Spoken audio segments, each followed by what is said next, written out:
Welcome છે YouTube channel doctor ધરાનુષી પર. હવે ટાટ સેકન્ડરી માટે ખૂબ જ ગણતરીના દિવસો બાકી છે, તો બધાને ખૂબ જ સારી બી તૈયારીઓ ચાલતી હશે. વિભાગ 2 કે જે તમારું કન્ટેન્ટ છે એની પર તો થોડી વધારે મહેનત કરજો, કારણ કે હવે તો 7 જ દિવસ બાકી છે અને આ છેલ્લી તક છે. હાયર સેકન્ડરીમાં જો પેપર સારું ગયું હશે તો ખૂબ જ સરસ વાત છે, પણ હવે જે સેકન્ડરી લેવાની છે તમને ખ્યાલ છે કે 3 વર્ષ પછી લેવાય છે, તો હવે ક્યારે લેવાશે અને પછી એ તો ખબર છે નહીં. તો આજ તમારી છેલ્લી તક છે, તો મસ્ત 6-7 દિવસ જે બાકી છે એમાં મંડી પડો અને સરસ તૈયારી કરો. વિભાગ 2 ની એવી સારી તૈયારી કરો કન્ટેન્ટની તમારી, જે તમે વધારે માર્ક્સ એમાં લાવી શકો. સાથે સાથે વિભાગ 1 ની પણ તૈયારી કરો, એમાં પણ ઇઝી એક્ઝામ્પલ પૂછાતા હોય છે. ઇંગ્લિશ ગ્રામર, ગુજરાતી ગ્રામર, પછી સાયકોલોજી, ફિલોસોફી, વર્ગ વ્યવહાર, ક્રિયાત્મક સંશોધન, મૂલ્યાંકન, ઘણા એવા સારા ટોપિક છે કે જેમાં તમે માર્ક ખેંચી શકો છો. તો આજે આપણે વિભાગ 1માં જે રિઝનિંગ મેથ્સમાં દિશાની અંતરના એક્ઝામ્પલ પૂછાય છે. તમને ખ્યાલ છે કે આગળ હાયર સેકન્ડરીમાં પણ આ એક્ઝામ્પલ તો હોય જ છે, 1 માર્કનો આ એક્ઝામ્પલ પૂછાય જ છે દર વખતે. તો આજે આપણે એની પ્રેક્ટિસ કરીશું. આગળ કયા એક્ઝામ્પલ પૂછાય એ આજે હું નહીં કરું, પણ અલગ અલગ પ્રકારના જે છે એક્ઝામ્પલ એની પ્રેક્ટિસ કરીશ. વિડીયો છેક સુધી જોજો, તો આવા થોડા 2-3 એક્ઝામ્પલની હું પ્રેક્ટિસ કરીશ. 3 અલગ અલગ એક્ઝામ્પલ હશે, દિશા હશે, અંતર હશે અને સ્થાનાંતર વિશે પણ માહિતી હશે. તો જોઈએ આપણે પહેલો એક્ઝામ્પલ. પહેલા તો જે રકમ છે એને શાંતિથી વાંચવાની, સમજવાની કે શું કહેવા માંગે છે. જવાબની બહુ નજીક હોવા છતાં ઘણી વખતે ખોટો જવાબ તમે લખીને આવતા હોય છે, તો સમજવાની કેવી રીતે ઘણું આપણે જોઈએ. કોઈ વ્યક્તિ ઉત્તર દિશામાં 100 મીટર જેટલું અંતર ચાલે છે, ત્યાંથી 60 મીટર જેટલું અંતર પશ્ચિમ દિશામાં કાપે છે, ત્યારબાદ તે 100 મીટર જેટલું અંતર દક્ષિણ દિશામાં કાપે છે, તો આ વ્યક્તિએ કરેલું કુલ સ્થાનાંતર કેટલું હશે? એ શોધવાનું શું છે? અહીંયા કુલ સ્થાનાંતર શોધવાનું છે. શું શોધવાનું છે અને કઈ દિશામાં, એ બધું આપણે નક્કી કરીએ. તો જ્યારે આવું દિશા અને અંતરનું આવે તો પહેલા આપણે દિશા અને અંતર જે છે એ વિશે આપણે પહેલા દોરી દેવાનું.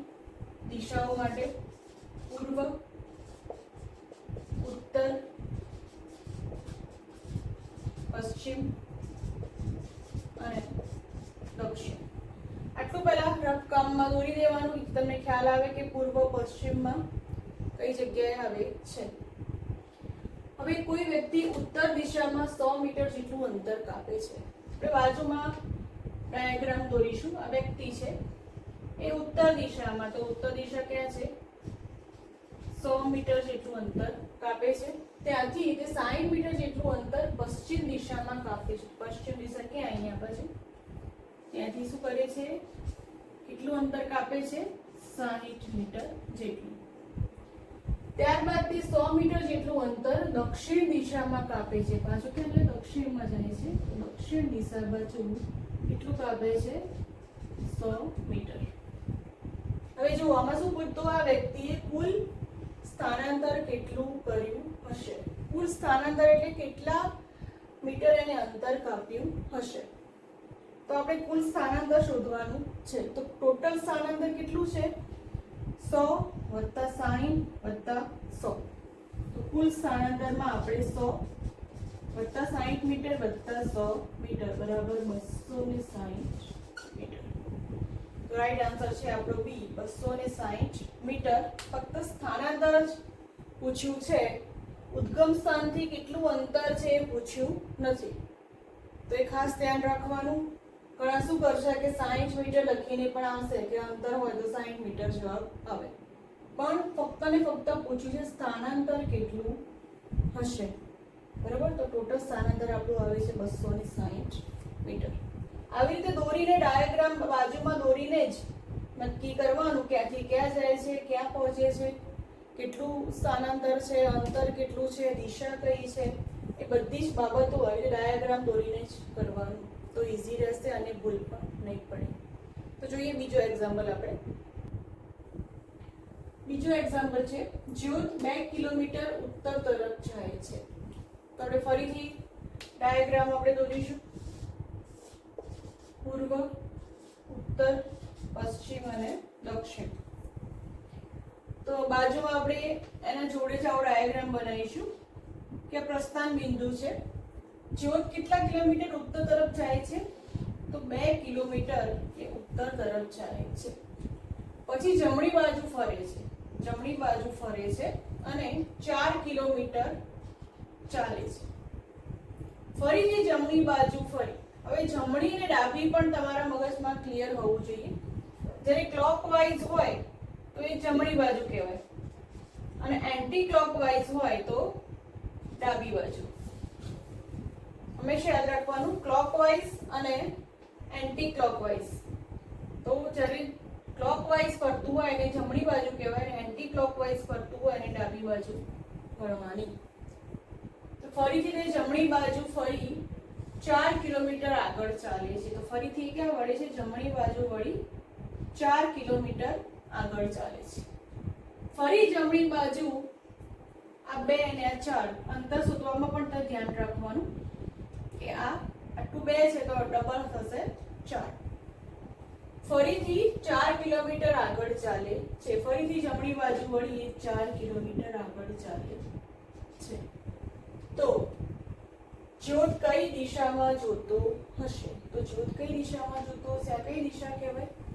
આ કઈ દિશા છે? પશ્ચિમ દિશા. તો જ્યોત પશ્ચિમ દિશામાં જોતો હશે. આ શું જોયું આપણે? દિશા.